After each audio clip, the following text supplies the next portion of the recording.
This is the world's most popular cage bird. But few of us are familiar with its wild ways or know where it comes from. Its true home is the outback of Australia, and the bird is the Budgerigar.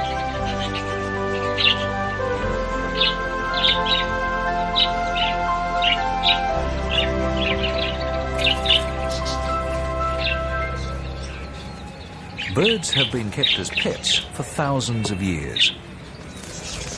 Parrots are favourites because of their bright colours and chatty nature.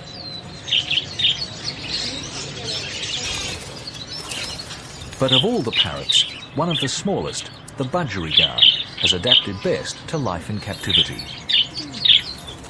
Its affectionate and charming nature has captured people's hearts. I think I might have that large one there with the blue tail.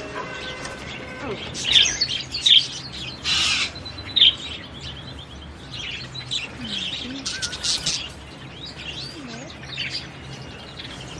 Most people think of budgies as cage birds, but for every budgie behind bars, there are thousands living free in the wild.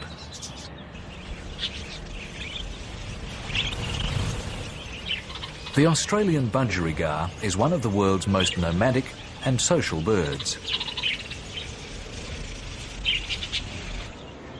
They roam over most of the continent, including some of the hottest and driest deserts.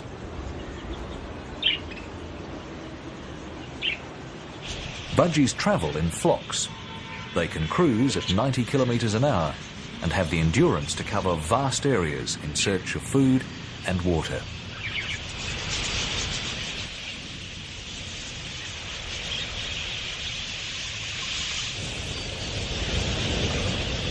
Budgies can survive weeks without water. When they do drink, it's quick. They often drink on the wing. Because of the waterhole, they're exposed to predators.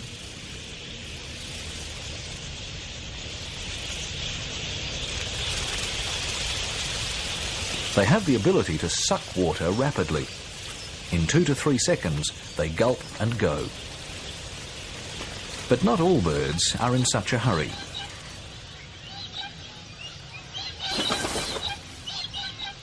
Another sociable parrot of the outback is the Corella. Because Corellas are bigger than Budgerigars, they don't have to worry so much about birds of prey and can enjoy a leisurely drink.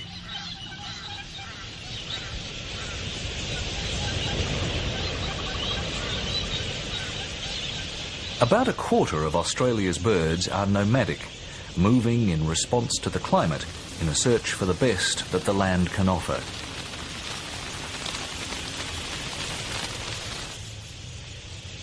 Flock pigeons share the Budgerigar's roving and social nature.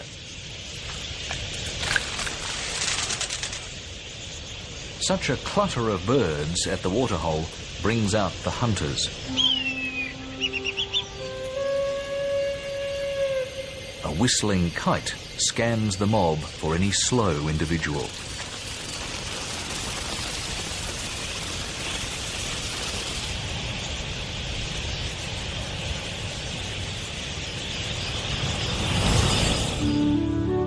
In the vastness of Australia, there will always be isolated patches where rain has fallen. In their endless search for these, Budgerigars fly far and fast.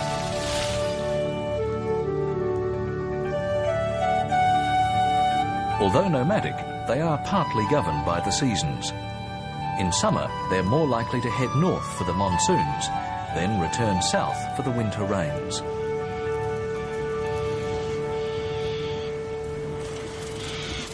The climate of arid Australia is one of the most erratic on Earth. Years may pass with scarcely any rain at all.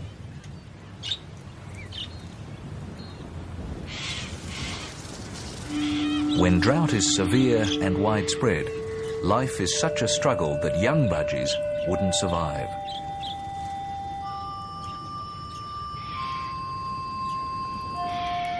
At times like these, Budgerigars cease breeding to wait for the day the rains return.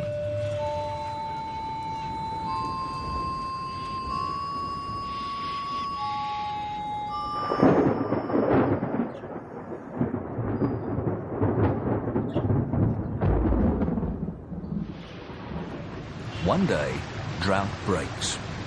Creek beds that have been dry sand for years become raging rivers in minutes. Water not soaked up into the desert sands may flow for 1,000 kilometres or more.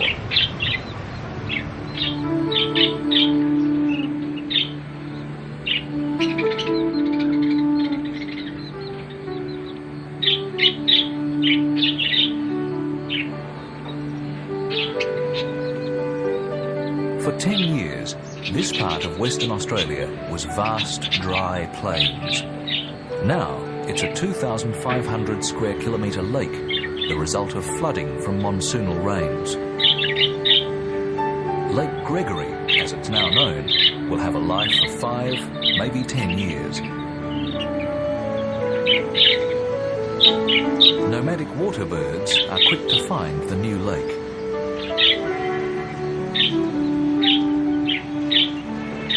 Fish life appears, and within weeks, water birds home in. Black swans fly thousands of kilometres from coastal estuaries to the centre of the continent.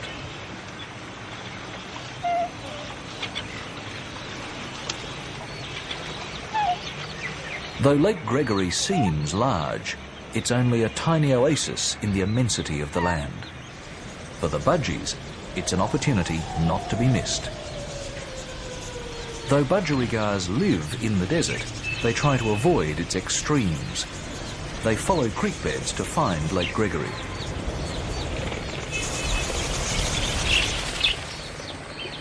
Everything they need is here. The water will last for a long time, and spinifex grass seed will provide food for months to come. Budgies arrive in flock after flock.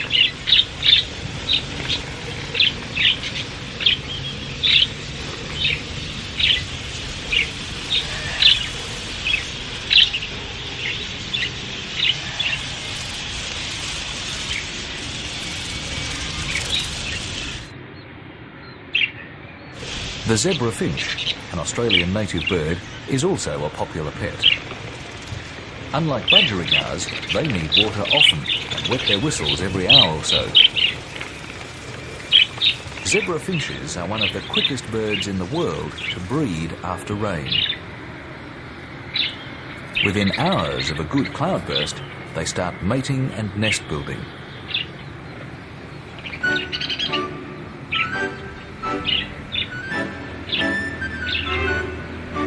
Budgerigars are quick to follow and are soon inspecting trees for a good home. The early birds get the hollows out of reach of predators on the ground, but there are also threats from falcons.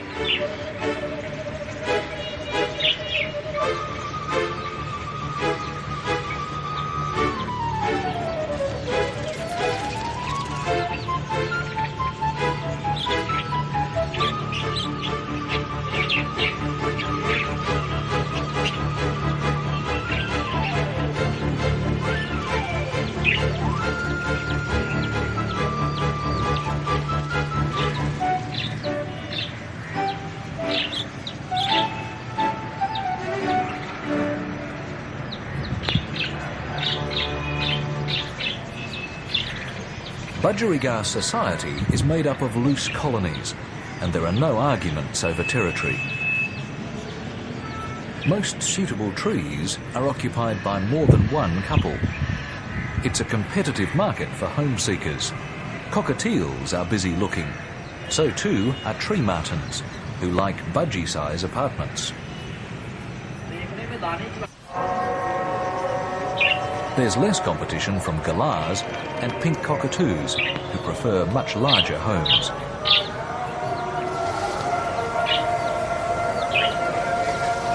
With a nest established, the budgerigars turn their attentions to each other.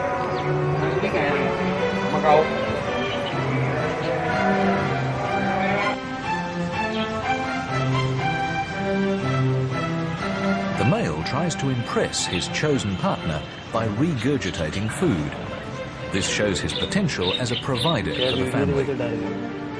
Then, with head-bobbing foreplay, they begin to mate.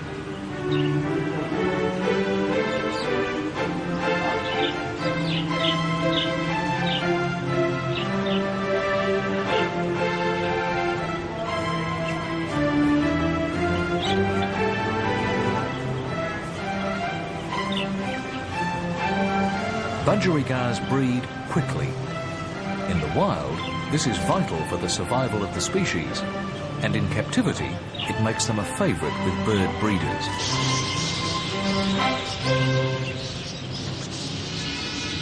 Domestic budgies are not bred for survival, they're bred for their looks. Experimenting with combinations of genes has produced an enormous variety of colours, shapes and sizes, some quite different to the wild form. Top birds are lovingly prepared for hotly contested budgie shows. 335, case number 2.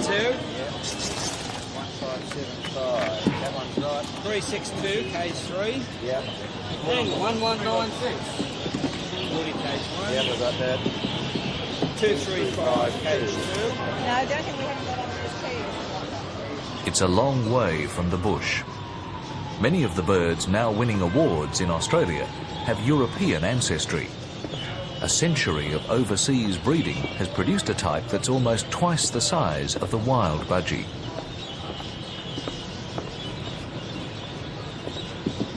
Australian breeders are now paying big money to import budgies back to their native land. What do judges look for in a show bird? Tidy colouring, fluffiness, large stature, arched back, long tail feathers, big head and correct deportment. Qualities that humans think a budgie should have. Trophy, that's got to be returned and you get a plaque next year, and you've got a Noritaki dinner set to pick up the top there. Okay, see you shortly. Exhibition birds win on looks, with function running a very poor second. Hold your bird up and hold it. I'll take a picture. Smile. A prize budgie wouldn't be a winner in the wild. Here, it's a different story. The qualities that favour survival are the ones that matter. Lake Gregory is an ideal environment for the tough bush budgies, and they're making the most of it. Females are now producing their first clutch of about 4 to 6 eggs.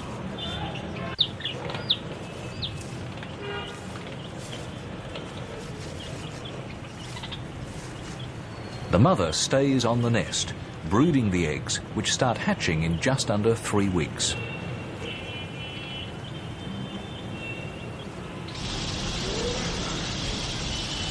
The male's role is to find food for the family. Their favourite is grass seed, which they gobble till their crops are full.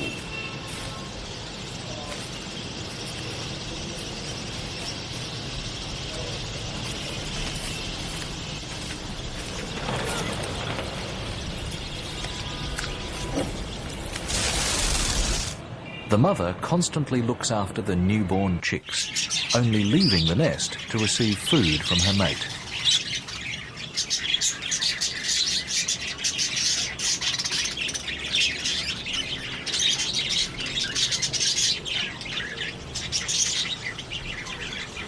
Some females rarely venture out, preferring to be fed in the safety of the hollow.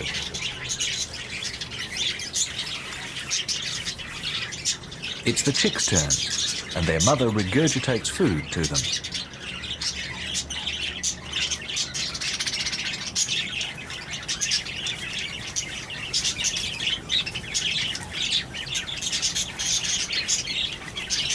Budgerigars are now at their most vulnerable. They must attend their helpless young, and predators are a constant threat.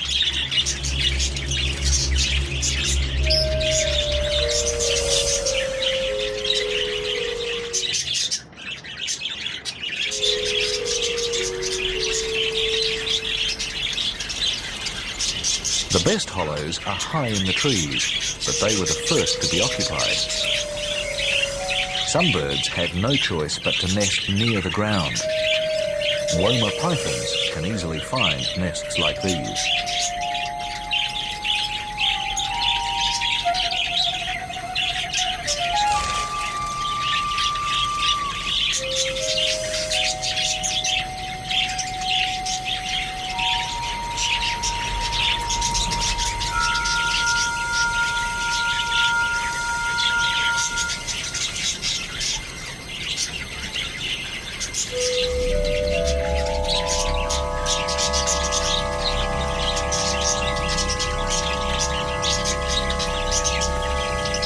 For every chick that's eaten, thousands of others survive.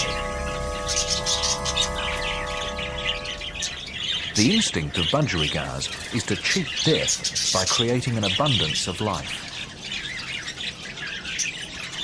This species survives through sheer weight of numbers. So, while conditions are good, they breed as fast as they can. Budgerigars lay eggs over a period